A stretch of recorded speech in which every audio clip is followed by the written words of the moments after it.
ನಮಸ್ಕಾರ ವೀಕ್ಷಕರೇ, ನಡೆಲ premium defined sunflower oil ಅರ್ಪಿಸುವ ನಮ್ಮ ಸವಿರುಚಿ ಕಾರ್ಯಕ್ರಮಕ್ಕೆ ತಮಗೆಲ್ಲರಿಗೂ ಪ್ರೀತಿಯ ಸ್ವಾಗತ. ಇದು ಅಡುಗೆ ಮನೆ ನಮ್ಮದು, ಹೊಸ ರುಚಿ ನಿಮ್ಮದು. ವೀಕ್ಷಕರೇ, ನಮ್ಮ ಜೊತೆ ಇದ್ದಾರೆ ಶ್ರೀಮತಿ ರೇಣುಕಾ ಅವರು ಇವತ್ತು ಯಾವ ರೀತಿ ರುಚಿಕರವಾದ ಖಾದ್ಯವನ್ನು ಹೇಳಿಕೊಡ್ತಾರೆ ಅಂತ ನೋಡೋಣ. ಮೊದಲಿಗೆ ಅವರನ್ನು ಕಾರ್ಯಕ್ರಮಕ್ಕೆ ಸ್ವಾಗತಿಸೋಣ. ನಮಸ್ತೆ ಮೇಡಮ್. ಕಾರ್ಯಕ್ರಮಕ್ಕೆ ಸ್ವಾಗತ. ಹೇಗಿದ್ದೀರಾ?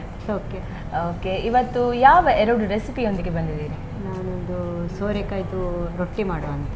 ಸೋರೆಕಾಯಿಯಿಂದ ರೊಟ್ಟಿ ಮತ್ತೆ ಇನ್ನೊಂದು ಚಟ್ನಿ, ಒಂದು ಬದನೆ ಹೀರೆಕಾಯಿ ಎಲ್ಲ ಹಾಕಿ ಒಂದು ಸೋರೆಕಾಯಿ ರೊಟ್ಟಿ ಜೊತೆ ಬದನೆ ಚಟ್ನಿ ತಿನ್ನಲಿಕ್ಕೆ ಇವತ್ತು. ಓಕೆ, ಸ್ಪೆಷಲ್ 2 ಕಡೆ.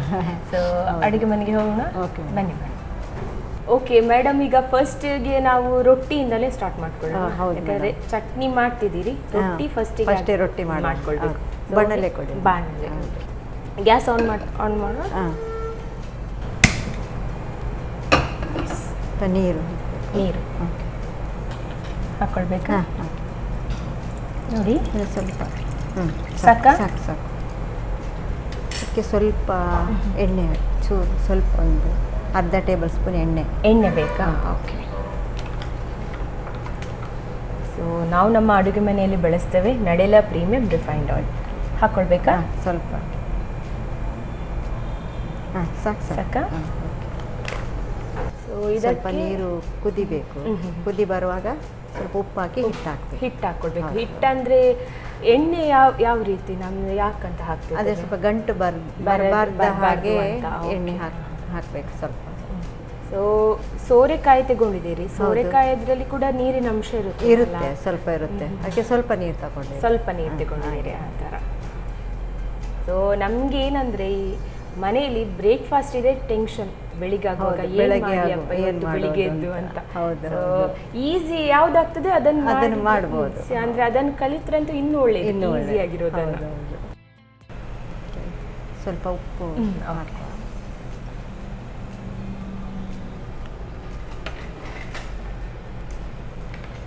ಸೊ ಇದಕ್ಕೇನೆ ಹಾಕೊಳ್ಬೇಕು? ಇದಕ್ಕೇನೆ ಹಾಕೊಳ್ಳೋಣ. ಅಂದ್ರೆ ಎಲ್ಲ ಒಟ್ಟಿಗೆ ಹಾಕಿ ನೆಕ್ಸ್ಟ್ ಅದನ್ನ ಕಳಿಸ್ಲಿಕ್ಕೆ. ಓಕೆ. ಹೀಗೆ ಹಾಕೊಂಡ್ರೆ ಸಹ ಬರ್ತದೆ, ಮತ್ತೆ ಹಿಟ್ಟಿಗೆ ಸಪ್ರೇಟ್ ಹಾಕೊಂಡ್ರು ಸಹ ಆಗುತ್ತೆ. ಅಂದ್ರೆ ಇದಕ್ಕೆ ಬೇರೆ ಏನು ಆಡ್ ಮಾಡ್ಕೊಳ್ಳಿಕ್ಕಿಲ್ಲ. ಬೇಕಿದ್ರೆ ಖಾರ ಎಲ್ಲ ಬೇಕಿದ್ರೆ ಹಸಿಮೆಣಸಿಕಾಯಿ ಪೇಸ್ಟ್ ಮಾಡಿಕೊಂಡು ಹಾಕೊಳ್ಬೋದು. ಯಾಕಂದ್ರೆ ಚಟ್ನಿ ಜೊತೆ ತಿನ್ನೋದಾದ್ರೆ ಏನು ಬೇಡ, ಚಟ್ನಿ ಬೇಡ. ಖಾಲಿ ಹೀಗೆ ತಿನ್ಕೊಳ್ಳೋದಾದ್ರೆ ನಾವು ಹಸಿಮೆಣಸು ಕೊತ್ತಂಬರಿ ಸೊಪ್ಪು ಕೂಡ ಆಡ್ ಮಾಡ್ಕೊಳ್ಬೋದು. ನಾವು ಚಟ್ನಿಗೆ ಏನೆಲ್ಲ ಹಾಕೊಳ್ತೇವೆ ಅದನ್ನು ಇದಕ್ಕೆ ಆಡ್ ಮಾಡ್ಕೊಂಡ್ರೆ ಆಯ್ತು. ಓಕೆ. ಸೊ ಇದು ಅಕ್ಕಿ ಹಿಟ್ಟು. ಹೌದು.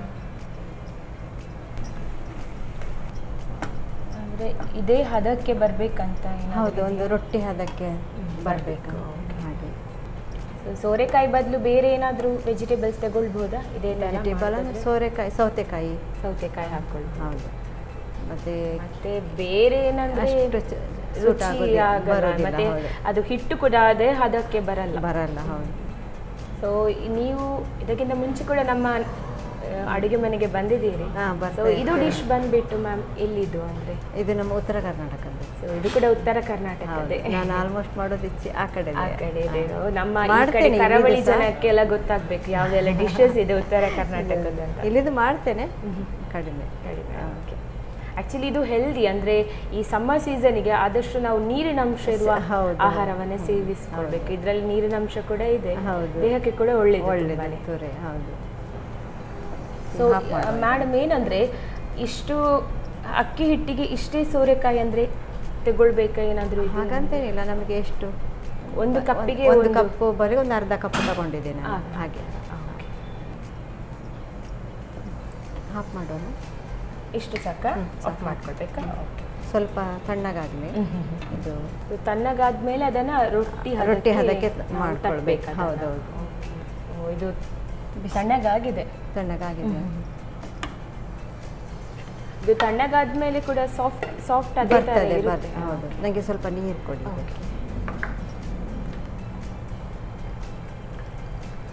ಸಾಕು.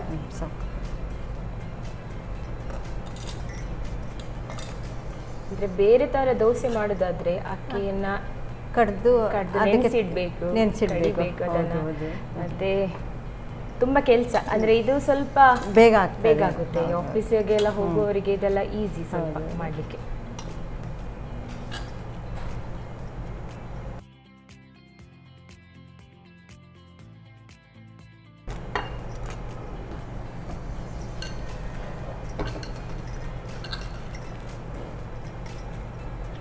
ನೀವು ಮಾಡುವಾಗ ಅದು ಸಾಫ್ಟ್ ಆಗಿ ಕಾಣಿಸ್ತಾ ಉಂಟು, ಸಾಫ್ಟ್ನೆಸ್.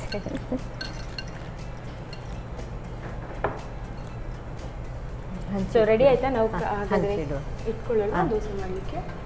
ಸೊ ಗ್ಯಾಸ್ ಆನ್ ಮಾಡ್ತೇನೆ ಮೇಡಮ್. ಸ್ವಲ್ಪ ಎಣ್ಣೆ.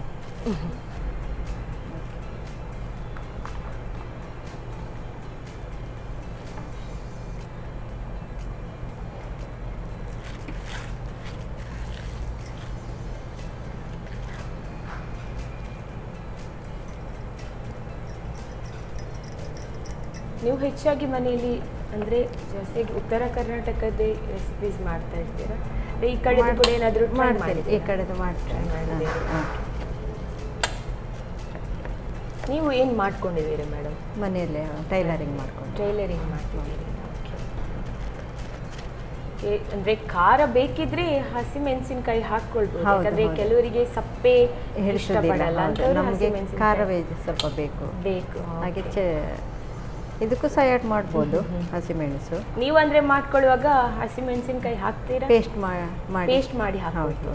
ಸೊ ಇವತ್ತು ನನಗೆ ಖಾರ ಆಗುತ್ತೆ ಅಂತ ಹಾಕ್ಕೊಂಡಿಲ್ಲ. ತುಂಬಾ ತೆಳುವಾಗಿ ತಟ್ಕೊಳ್ಬೇಕು. ಹೌದು, ರುಚಿ ಸಹ ಜಾಸ್ತಿ ಸಿಗುತ್ತೆ. ಅಂದರೆ ಅದು ಸ್ವಲ್ಪ ಕ್ರಿಸ್ಪಿ ಕೂಡ ಆಗುತ್ತೆ ನಿಮಗೆ ಸೈಡಲ್ಲಿ, ರುಚಿ ಸ್ವಲ್ಪ ಜಾಸ್ತಿನೇ ಸಿಗುತ್ತೆ. ನಾವಂದರೆ ಮನೆಯಲ್ಲಿ ಇದರದ್ದೇ ಅಂತ ಒಂದು ಕವರೇ ಬೇರೆ ಮಾಡಿ ಇಟ್ಕೊಂಡು ಬಿಟ್ಟಿರ್ತೇವೆ, ಹಾಗೆ ಒಳ್ಳೇದಾಗ್ತದೆ ಮಾಡಲಿಕ್ಕೆ. ಸೊ ನೀವು ಜಾಸ್ತಿಯಾಗಿ ಇದನ್ನು ಮಾಡ್ತಾನೆ? ರೊಟ್ಟಿ ಇದು ಮಾಡ್ತಾನೆ, ಅಕ್ಕಿ ರೊಟ್ಟಿ. ಆ ಕಡೆ ಜೋಳದ ರೊಟ್ಟಿ ಕೂಡ ಮಾಡ್ತೀವಿ.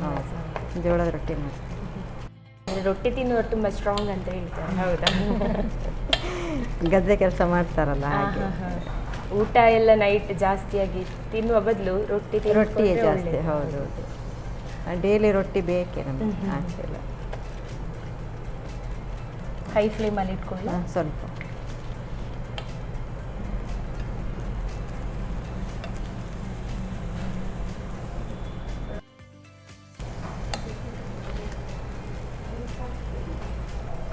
ಇದಕ್ಕೆ ಏನಾದರೂ ಕ್ಯಾರೆಟ್ ಆ್ಯಡ್ ಮಾಡ್ಕೊಳ್ಬೋದಾ? ಸ್ವಲ್ಪ ಮಾಡ್ಕೊಳ್ಬೋದು, ತುರಿದು. ಅದು ಸ್ವಲ್ಪ ಹಸಿ ಸಿಗುತ್ತೆ. ಅಂದರೆ ಅದು ರೊಟ್ಟಿ ಹಾಕ್ತೀವಲ್ಲ, ಅದು ಹಸಿ ವಾಸನೆ ಹೋಗುತ್ತೆ. ಸೊ ಆ್ಯಡ್ ಮಾಡ್ಕೊಳ್ಬೋದು. ಹೆಲ್ದಿ ಏನಾದರೂ ಬೇಕಿದ್ರೆ ಮಾಡ್ಕೊಳ್ಳಿ. ಬೀಟ್ರೂಟ್ ಕೂಡ, ಕ್ಯಾರೆಟ್ ಅಂದರೆ ಎಲ್ಲರೂ ಇಷ್ಟಪಡ್ತಾರೆ. ಸೊ ಅದನ್ನು ಹಾಕಿದರೆ ಸ್ವಲ್ಪ ಒಳ್ಳೇದಾಗ್ತದೆ. ಫ್ರೀ ಟೈಮ್ ಇದ್ದಾಗ ಏನೆಲ್ಲ ಮಾಡ್ತೀರಿ ಮೇಡಮ್? ಕಸೂತಿ ಮಾಡ್ತೇವೆ, ಫ್ರಾಕ್ ಎಲ್ಲ, ಉಲ್ಲನಿದು ಫ್ರಾಕ್. ಓಕೆ, ಅದು ಮಾಡ್ತೇವೆ. ಅಂದರೆ ನೀವೇ ಮನೆಯಲ್ಲಿ ಸೇಲ್ ಮಾಡ್ತೇವೆ. ಓಕೆ. ತುಂಬ ಜನಕ್ಕೆ ಅದು ಬರಲ್ಲ, ಫ್ರಾಕ್ ಎಲ್ಲ ಮಾಡಲಿಕ್ಕೆ ಉಲ್ಲನಿದು. ಅಂದರೆ ಇಲ್ಲೇನಾದ್ರು ಶಾಪ್ ಏನಾದರೂ ಇಲ್ಲ, ಹೀಗೆ ಯಾರಾದರೂ ಹೇಳಿದರೆ ಮಾಡಿಕೊಡ್ತೇವೆ. ಸೊ ನಮ್ಮ ವೀಕ್ಷಕರಿಗೆ ಹೇಳ್ಬೋದು ಹಾಗಾದರೆ, ಇವರು ಉಲ್ಲನ್ ಫ್ರಾಕ್ ಮಾಡ್ತಾರೆ, ಏನಾದರೂ ಬೇಕಿದ್ರೆ ಇವರನ್ನು ಕಾಂಟ್ಯಾಕ್ಟ್ ಮಾಡಿ ಅಂತ.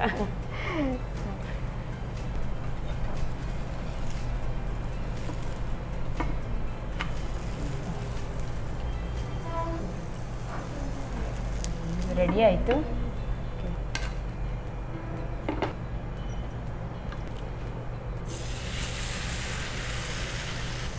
ತುಂಬ ತೆಳುವಾಗಿ ನೀವು ತಟ್ಟಿದ್ದೀರಿ, ಅದು ನಿಮಗೆ ಮಾಡಿ ಮಾಡಿ ಮಾಡಿ ತುಂಬ ಅಭ್ಯಾಸ ಆಗಿದೆ. ಸೊ ನಾವು ಮಾಡದೇ ಇರುವವರು ಆ ಥರ ಮಾಡಲಿಕ್ಕೆ ಹೋದರೆ ಅಷ್ಟು ತೆಳು ಬರಲ್ಲ. ಮಾಡಿಕೊಂಡ್ರೆ ಹದದಲ್ಲಿ ಗೊತ್ತಾಗ್ತದೆ.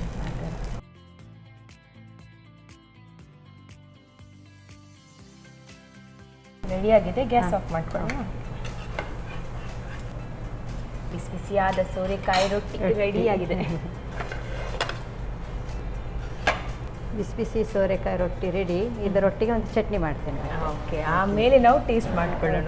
Okay, thank you so much madam. ನೋಡಿದ್ರಲ್ಲ ವೀಕ್ಷಕರೇ, ಬಿಸಿ ಬಿಸಿಯಾದ ಸೋರೆಕಾಯಿ ರೊಟ್ಟಿ ರೆಡಿ ಆಗಿದೆ. ಇದನ್ನು ಯಾವ ರೀತಿ ಮಾಡ್ಕೊಳ್ಳೋದು ನೋಡ್ಕೊಂಡು ಬನ್ನಿ. ಸೋರೆಕಾಯಿ ಚಟ್ನಿ ತಯಾರಿಸುವ ವಿಧಾನ. ಮೊದಲಿಗೆ ಸ್ವಲ್ಪ ನೀರಿಗೆ 1 ಚಮಚದಷ್ಟು ಎಣ್ಣೆ ಹಾಕಿ ಬಿಸಿ ಮಾಡಿಕೊಂಡು ರುಚಿಗೆ ತಕ್ಕಷ್ಟು ಉಪ್ಪು, ತುರಿದ ಸೋರೆಕಾಯಿ ಅರ್ಧ ಕಪ್, 1 ಕಪ್ ಅಕ್ಕಿ ಹಿಟ್ಟು ಹಾಕಿ ಕಲಸುತ್ತಾ ಬೇಯಿಸಿ ಸ್ವಲ್ಪ ತಣ್ಣಗಾದ ನಂತರ ನಾದಿಕೊಂಡು ತೆಳುವಾಗಿ ತಟ್ಟಿಕೊಳ್ಳಿ. ಬಳಿಕ ಕಾದ ತವಾದ ಮೇಲೆ ಸ್ವಲ್ಪ ಎಣ್ಣೆ ಅಥವಾ ತುಪ್ಪ ಹಾಕಿ ಎರಡೂ ಕಡೆ ಕಾಯಿಸಿಕೊಳ್ಳಿ. ಈಗ ಬಿಸಿ ಬಿಸಿಯಾದ ಸೋರೆಕಾಯಿ ರೊಟ್ಟಿ ಸವಿಯಲು ಸಿದ್ಧ. ನಮ್ಮ ಟಿವಿ ಫೇಸ್ಬುಕ್ ಪೇಜ್ ನ ಲೈಕ್ ಮಾಡಿ, ಯೂಟ್ಯೂಬ್ ಚಾನೆಲ್ ನ ಸಬ್ಸ್ಕ್ರೈಬ್ ಮಾಡಿ. ನಮ್ಮ ಎಲ್ಲಾ ಯೂಟ್ಯೂಬ್ ವಿಡಿಯೋ ಅಪ್ಡೇಟ್ಸ್ಗೆ ಬೆಲ್ ಐಕಾನ್ ಕ್ಲಿಕ್ ಮಾಡಿ. ನಮ್ಮ ಟಿವಿ, ಕರಾವಳಿ ಕರ್ನಾಟಕದ ನಾಡಿಮಿಡಿತ.